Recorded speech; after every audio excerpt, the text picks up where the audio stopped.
السلام یا حسین السلام یا حسین السلام یا حسین السلام یا حسین السلام یا حسین۔ یہ حضرات پروانہ وار امام حسین پر نثار ہیں اور چاہتے ہیں کہ امام حسین سے پہلے اپنی جانوں کے نذرانے پیش کر دیں اور زمین کربلا پر وہ داستان رقم ہو جس کی مثال تاریخ اسلام میں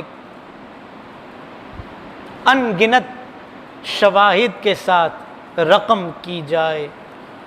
آپ کے سامنے علی اکبر جام شہادت پانے کے لیے بے قرار ہیں۔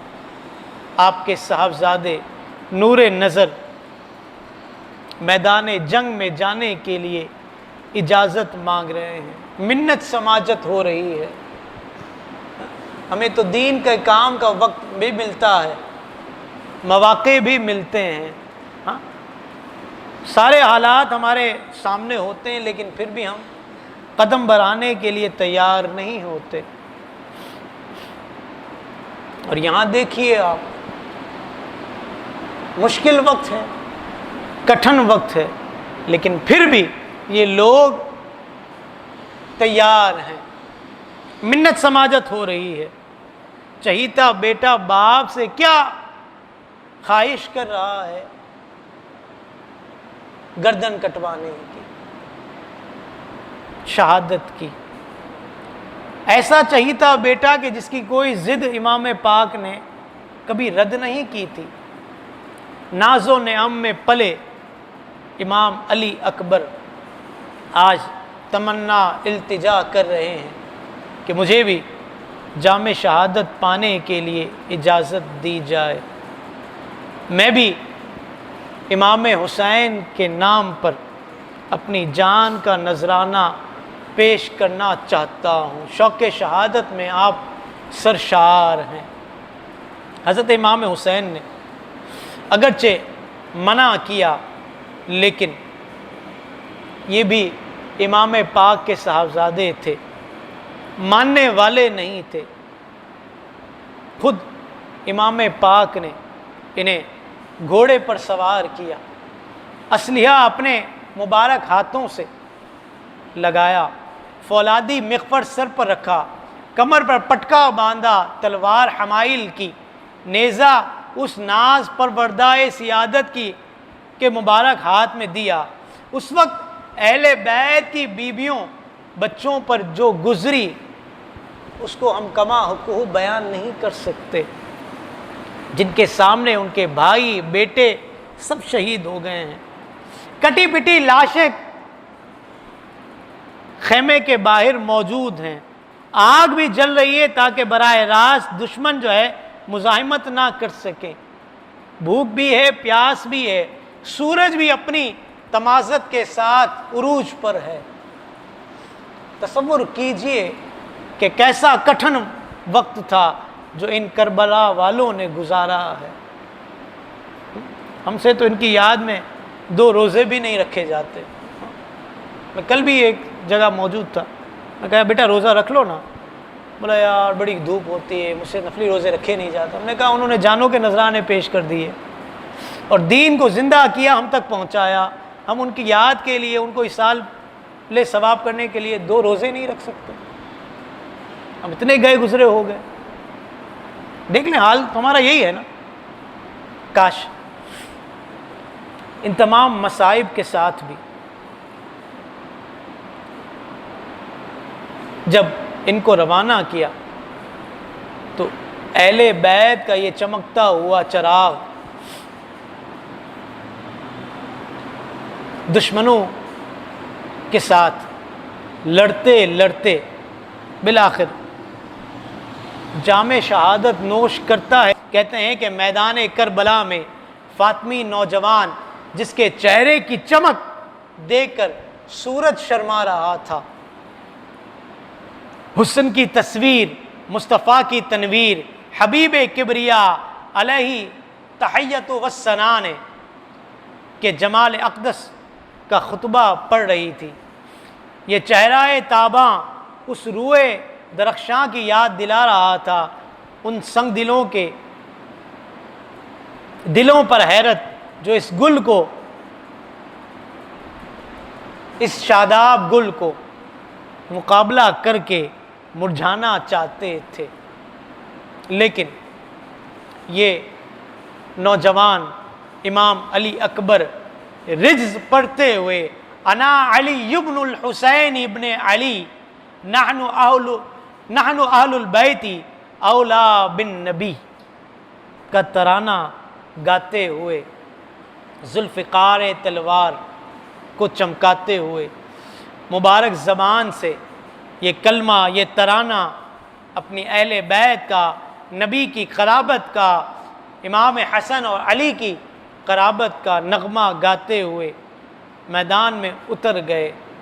جو بھی آیا بھیڑ بکری اور سبزی کی طرح کاٹ کر اس کو ایک طرف کر دیا۔ کئی یزیدیوں کو واصل با جہنم کیا۔ لشکریوں نے عمر بن سعد سے پوچھا یہ کون نوجوان ہے کہ جس کے چہرے کی رونق سے اور روشنی سے ہماری آنکھیں خیرہ ہوئے جا رہی ہیں، چندھیا رہی ہیں؟ کہا کہ یہ امام حسین کا لخت جگر امام علی اکبر ہے۔ ان کو دیکھ کر دشمنوں کے دلوں پر ہیبت طاری ہوئی۔ جو بھی آتا آنن فانن ذبح ہو کر دو ٹکڑے ہو جاتا۔ علی اکبر نے نعرہ پڑا اور دشمنوں کے گویا کہ دشمنوں پر ٹوٹ پڑے، سائقانہ وار حملہ کر دیا۔ جس طرف زد کی پرے کے پرے ہٹا دیے، ایک ایک وار میں کئی دیو پیکر کو گرا دیا۔ لشکر پر چمکے ہی تھے کہ اسے منتشر کر دیا۔ ایسا لگتا تھا کہ دشمنوں کے سر موسم خزاں کے پتوں کی طرح جھڑ رہے ہیں۔ اس طرح جب شور برپا ہوا تو بہادروں کے دل چھوٹ گئے، ہمتیں ٹوٹ گئیں کہ یہ نوجوان اگر اسی طرح آدھا ایک گھنٹہ مزید اس میدان میں لڑتا رہا تو سارا کا سارا 20,000 کا لشکر اس ایک نوجوان کے ہاتھ کام آ جائے گا۔ پیاس نے امام علی مقام امام حسین کے لخت جگر امام علی اکبر کو ستایا۔ گھوڑے پر باغ موڑ کر والد گرامی کی طرف رخ کیا، یا ابتا العطش، اے والد گرامی پیاس، گرمی کی شدت، پیاس کا غلبہ، انتہا کی تھکن اور 3 دن کی بھوک، تیز دھوپ میں، جاں بازانہ دوڑ دھوپ، گرم ریگستان، لوہے کے لباس، یہ ساری کی ساری باتیں، لیکن پھر بھی دشمنوں کے دانت کھٹے کر دیے۔ شفیق باپ نے جانباز بیٹے کی پیاس دیکھی مگر پانی کہاں تھا جو اس تشنائے شہادت کو دیا جاتا۔ دستے شفقت سے چہرے کا گرد و غبار صاف کیا اور انگشتری فرزند ارجمند کے دہن میں رکھ دی اور کہا بیٹا اسی کو چوس لو۔ بیٹا پھر سے تازہ دم ہوا اور میدان کا رخ کیا۔ حل من مبارزن، ہے کوئی اور جو میرے مقابلے کے لیے آئے؟ عمر بن سعد نے طارق نامی جنگجو سپاہی کو آگے کیا۔ مشکل وقت کے لیے تازہ دم فوج رکھی جاتی ہے، زیادہ بہادروں کو رکھا جاتا ہے، ان کے تئیں یہ بڑا بہادر تھا، مقابلے کے لیے آیا ہے۔ عمر بن سعد نے کہا کہ اگر مقابلہ کرنا ہے تو اس نوجوان سے مقابلہ کرو، میں وعدہ کرتا ہوں کہ اگر تم نے اس نوجوان کا مقابلہ کر لیا تو میں ابن زیاد سے موصل کی حکومت تمہیں دلاؤں گا۔ طارق نے کہا کہ مجھے اندیشہ ہے کہیں ایسا نہ ہو کہ تو مجھے یہ کہے کہ میں تمہیں موصل کی حکومت دلاؤں گا اور بعد میں مکر جائے، ہاں دنیا بھی خراب ہو آخرت بھی خراب ہو جائے، دونوں ہی ہاتھ سے نکل جائیں۔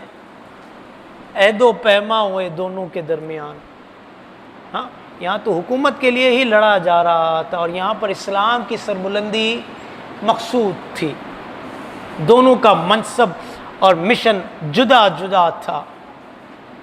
خیر طارق نے عہد و پیما کر کے حضرت علی اکبر کے مقابلے کے لیے چلا۔ شہزادہ عالی جاں نے ایک نیزہ اس کے سینے پر مار کر ایسا وار کیا کہ طارق کی پیٹھ سے نکلا اور ایک دم وہ گھوڑے سے گرا، اور شہزادے نے کمال ہنرمندی سے گھوڑے کو ایڑ لگا کر اس کو رون ڈالا اور اس کی ہڈیاں تک چکنا چور کر دی۔ یہ وہ جنگجو تھا جس کو موصل کی حکومت چاہیے تھی، ہاں حکومت تو کیا ملنی تھی، چند لمحوں میں واصل با جہنم ہوا، دنیا بھی ہاتھ سے گئی اور آخرت بھی داؤ پر لگ گئی۔ یہ دیکھ کر طارق کے بیٹے عمر بن طارق کو طیش آیا، وہ جھلاتا ہوا گھوڑا دوڑا کر شہزادے پر حملہ آور ہوا۔ شہزادے نے ایک ہی نیزے میں اس کا کام بھی تمام کیا۔ اس کے بعد اس کا بھائی طلحہ بن طارق اپنے بھائی اور باپ کے لیے آیا، بدلہ لینا چاہتا تھا۔ امام علی اکبر کے سامنے یہ بھی ٹک نہ سکا۔ امام علی اکبر نے اس کے گریبان میں ہاتھ ڈال کر زین سے اٹھا کر اس کو زمین پر اتنا زور سے پٹکا کہ اس ہیبت سے اس کی جان نکل گئی۔ ابن سعد کو جن لوگوں پر ناز تھا وہ تینوں کے تینوں چند ہی لمحوں میں امام علی اکبر کے ہاتھوں واصل با جہنم ہو گئے۔ پھر امام علی اکبر کے لیے مزید فوج بھیجی گئی اور آپ ان کے ساتھ مقابلہ کرتے رہے، لیکن پھر پیاس کی شدت غالب آئی۔ گھوڑا دوڑا کر امام عالی مقام امام حسین کی بارگاہ میں پہنچے۔ العطش العطش، ہائے پیاس ہائے پیاس۔ امام عالی مقام جانتے تھے کہ اب زیادہ وقت نہیں ہے، اب وقت قریب ہے کہ میرا یہ بیٹا جام کوثر پیے گا۔ فرمایا اے نور دیدہ، حوض کوثر سے سیرابی کا وقت قریب ہے، دست مصطفیٰ علیہ تحیت و ثنا سے جام کوثر ملے گا جس کی لذت نہ تصور کی جا سکتی ہے اور نہ زبان سے بیان کی جا سکتی ہے۔ یہ سن کر امام علی اکبر خوش ہو گئے اور پھر میدان کی طرف لوٹے۔ اب دشمنوں نے دائیں بائیں ہر طرف سے حملہ کرنا شروع کر دیا۔ اس مرتبہ لشکر اشرار نے یک بارگی چاروں طرف سے گھیر کر ایسا حملہ کیا کہ امام علی اکبر کا نازک جسم زخموں سے چھلنی ہو گیا، چمن فاطمہ کا گل رنگین خون میں نہا گیا، اور اس حالت میں آپ پشت زین سے روئے زمین پر تشریف لے آئے۔ سر و قامت نے خاک کربلا پر استراحت فرمائی۔ اس وقت بھی آپ نے اپنے والد گرامی یا ابتا ادرکنی ادرکنی، اے میرے والد خبر لیجئے، جانتے تھے نا کہ خبر لینے والے موجود ہیں۔ امام حسین گھوڑا بڑھا کر میدان میں پہنچے، جانباز نونہال کو خیمے کے پاس لائے، سر اپنی گود میں رکھا۔ علی اکبر نے آنکھیں کھولی تو دیکھا کہ آپ کا سر والد بزرگوار کے گود میں ہے۔ فرماتے ہیں کہ اے ابا جان، میں دیکھ رہا ہوں کہ آسمان کے دروازے کھلے ہیں، بہشتی حوریں شربت کے جام لیے میرا انتظار کر رہی ہیں، اندازہ کیجیے۔ یہ کہہ کر آپ نے اپنی جان آفریں کے سپرد کر دی، انا للہ و انا الیہ راجعون۔ حضرت امام علی مقام امام حسین رضی اللہ تعالی عنہ کے چھوٹے صاحبزادے علی اصغر ابھی کم سن ہیں، 6 ماہ کی عمر مورخین نے ان کی لکھی ہے، شیرخوار ہیں، پیاس سے بیتاب، شدت تشنگی سے تڑپ رہے ہیں، ماں کا دودھ بھی خشک ہو گیا، پانی کا نام و نشان تک نہیں۔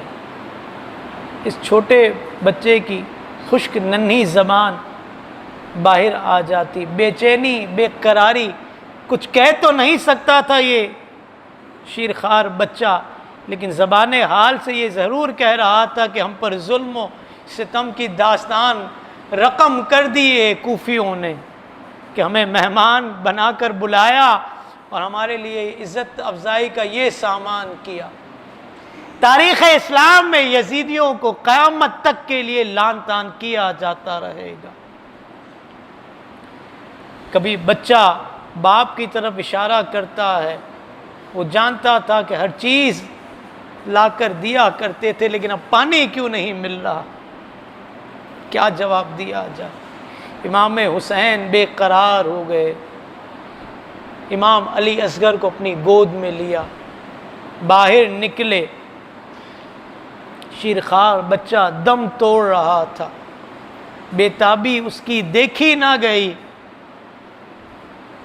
جفاکاران سنگ دل پر اس کا کیا اثر ہونا تھا، لیکن آپ نے پھر بھی یہ کہا کہ یہ شیرخوار بچہ ہمارے ساتھ ہے، ہم جنگ کی نیت سے اگرچہ آئے نہیں تھے، لیکن تم نے جنگ کا ماحول بنا دیا، اور میرے رفقا میں سے 50 افراد نے اپنی جانوں کے نذرانے پیش کر دیے ہیں۔